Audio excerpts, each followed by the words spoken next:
Imagine being dropped into Western Europe 30,000 years ago, in the dead of winter. The temperature sits at 30 below zero. The wind howling across the tundra feels like broken glass against your skin. You have no parka, no matches, and no insulated boots. Within 15 minutes, your fingers go completely numb. Within an hour, hypothermia sets in. Within 3, your heart stops beating.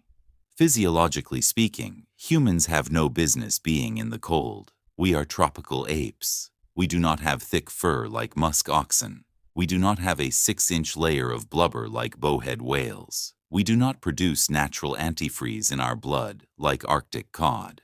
Every single anatomical feature of Homo sapiens was designed for the warm, sun-drenched savannas of Africa.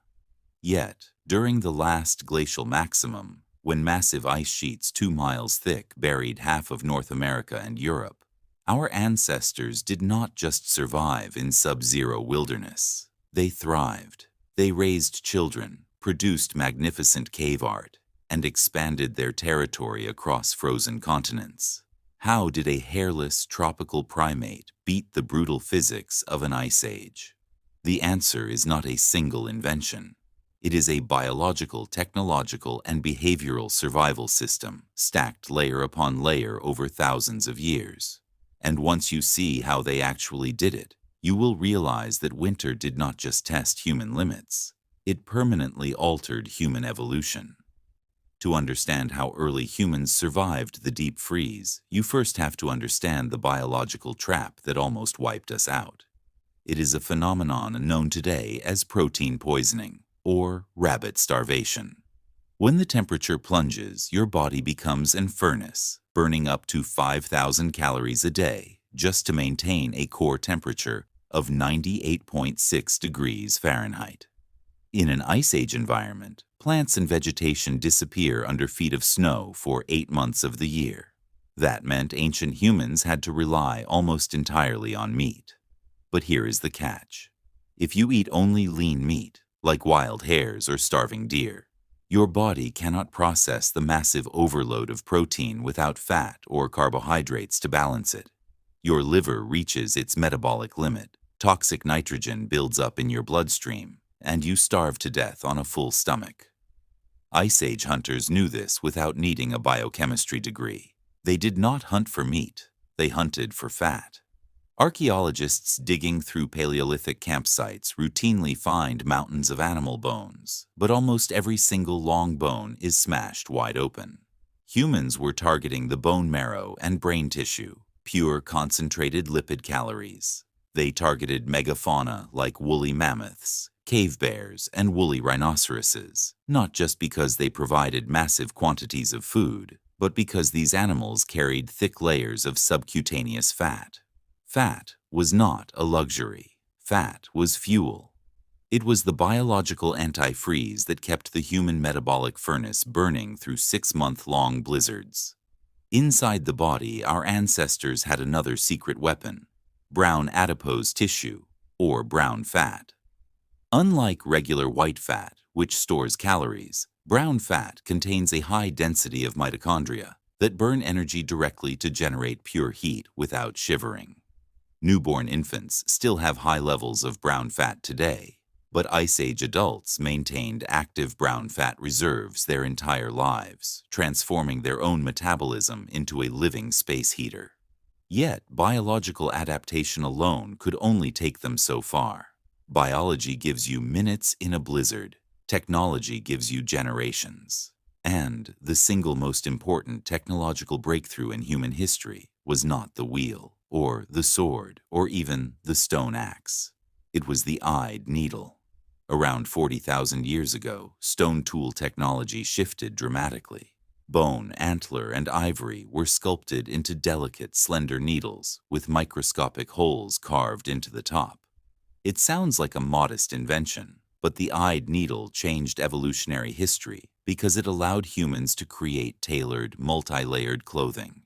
Before the eyed needle, hominids like Neanderthals wrapped loose, unsewn animal hides around their shoulders like blankets. A loose hide leaves huge gaps where freezing air circulates and body heat escapes. Tailored clothing, sewn together with animal sinew and plant fiber, fits tight to the contours of the body.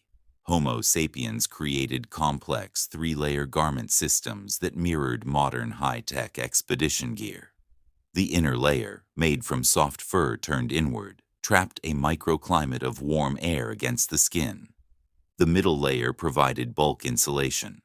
The outer layer, treated with animal grease and tailored from tough reindeer or wolf hide, acted as a completely windproof and waterproof shell.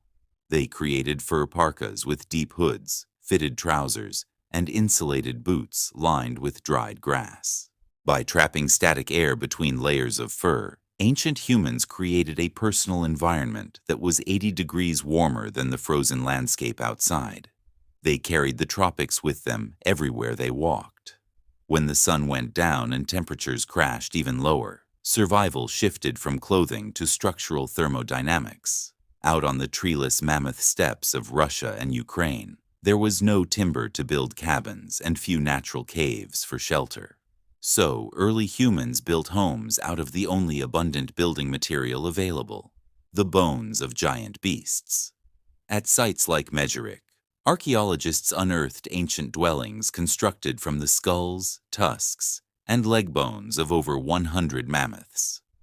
These bone huts were arranged in precise geometric patterns, interwoven with wooden saplings, and draped in heavy animal hides. They piled dirt, turf, and snow around the outer perimeter to seal every gap. Snow itself became an insulator. Because trapped air makes up roughly 90% of fresh snow, it conducts heat poorly. A properly constructed earth and snow shelter can maintain an internal temperature near 32 degrees Fahrenheit even when the air outside drops to -40. Inside these shelters, fire was a non-negotiable lifeline. But keeping a fire lit in an Ice Age landscape was a constant challenge. Wood was scarce, so humans burned dried mammoth dung and bone marrow. They carried fire from camp to camp using slow-burning embers wrapped in dry moss and tucked safely inside hollowed-out animal horns or dried bracket fungus. Losing your fire in the middle of an Arctic night meant total destruction for the entire clan.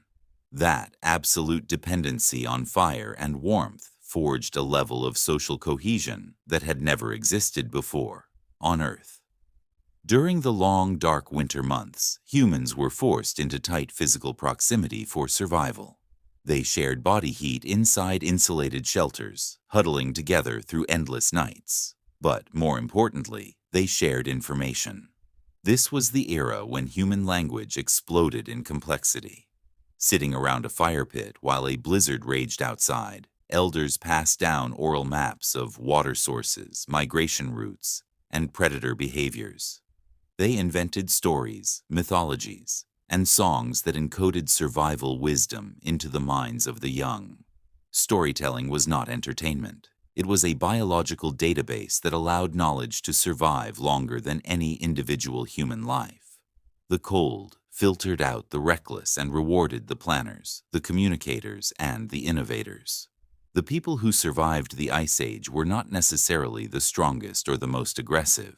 They were the ones who could cooperate, sew tight seams, calculate energy budgets, and maintain burning embers through 6 months of darkness. Look at your own body right now. When you step into a cold room, the tiny muscles around your hair follicles contract, creating goosebumps. That is an ancient evolutionary ghost, your body desperately trying to fluff up thick fur that vanished millions of years ago. Your blood vessels constrict in your fingers and toes to keep warm blood concentrated around your vital organs, using the exact same thermal management strategy that kept your ancestors alive on the frozen plains of Eurasia. We are all the direct descendants of the ultimate survivors. Every single person alive today carries the genetic heritage of a small, resilient group of tropical primates who looked out at a landscape covered in 2 miles of ice, picked up a bone needle and a piece of flint, and decided that they were going to conquer the world anyway.